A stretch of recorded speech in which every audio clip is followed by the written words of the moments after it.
Hey there, my name is John Siskovich. I'm a farmer in Western Connecticut and the founder and creative director here at Farm Marketing Solutions. I am also a guy talking in front of a barn door. And if you're sick of seeing me in front of the barn door, don't worry, it's 2019. It is the winter right now. It is 20 degrees outside and it is windy.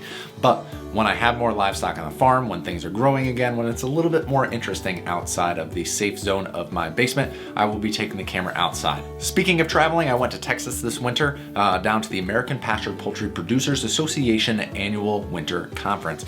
I got to be surrounded by 200 plus chicken lovers, just like myself. We're raising poultry out on pasture because it's, quite frankly, it's better. It's more delicious, it's more nutritious, and it is better for the chickens, the people, and the environment. Now, I took away a lot of things from that conference, a lot of knowledge, a lot of tidbits, a lot of networking, a lot of just my brain and my heart were very, very full. One of the things that I was like, that makes a lot of sense, and I don't know that I've done a good job of it in the past, and this is the point of the video, is something that you didn't account for in your farm planning, and maybe you did and you're smarter than I am, but that's accounting for loss. What happens if things go bad?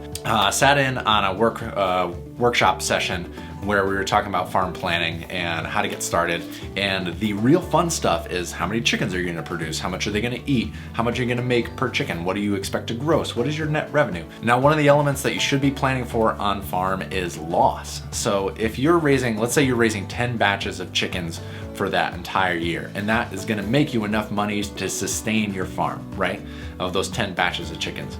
How many chickens do you have to sell to get to the break-even point to pay whatever bills you expect to pay with these things, whether it's just paying for the chickens themselves or paying your mortgage payment? I don't know, I'm not part of your business.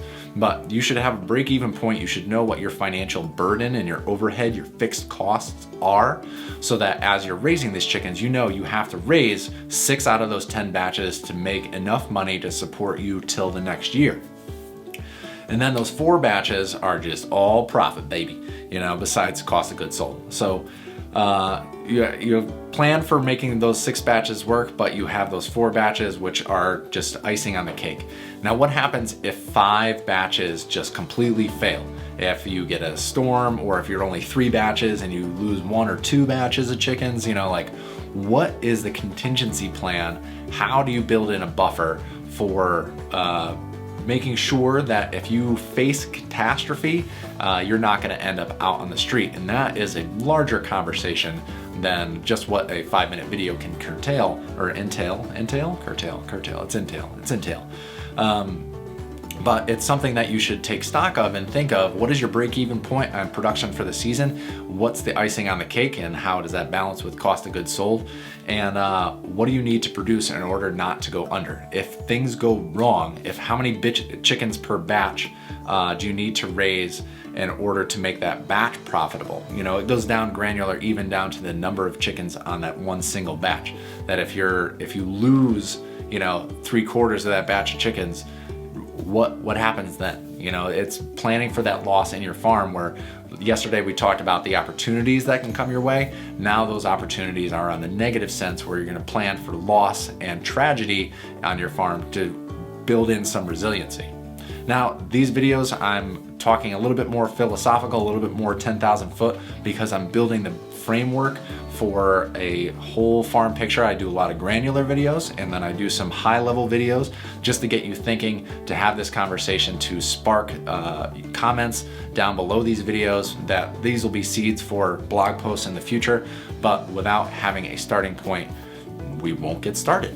Now, the next 2 videos, we are going to get into some granular chicken raising facts, 2 fun factoids for Thursday and Friday that I picked up from the APPPA conference. Thursday is going to be, that's tomorrow if you're paying attention, what normal chicken behavior looks like and how to assess your brooder at a glance when you're just going by. Some good tips for that I picked up.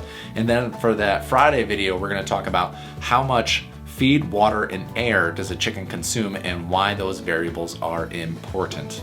Now, if you are a smart person, you're going to go to APPPA.org, you're going to check it out, and if it is for you, if you feel like it's a good fit, then I would suggest getting a subscription, a membership, getting on the forum and seeing what people are talking about, answer some of your questions. I think it's like $60 a year. I'm a paying member of APPPA. I'm not getting anything from these plugs. I'm only getting the fact that I want to support that organization so it still continues to exist. So because I paid $60 to be a part of it, and I'm getting way more value than I put in. So if anything I can do with having a platform on YouTube supports them, then I'm going to do it because they benefit me in ways that they don't even really know about yet. I'm just gonna shut up and stop rambling, wish you a good day, and until next time, I will see you out in the field.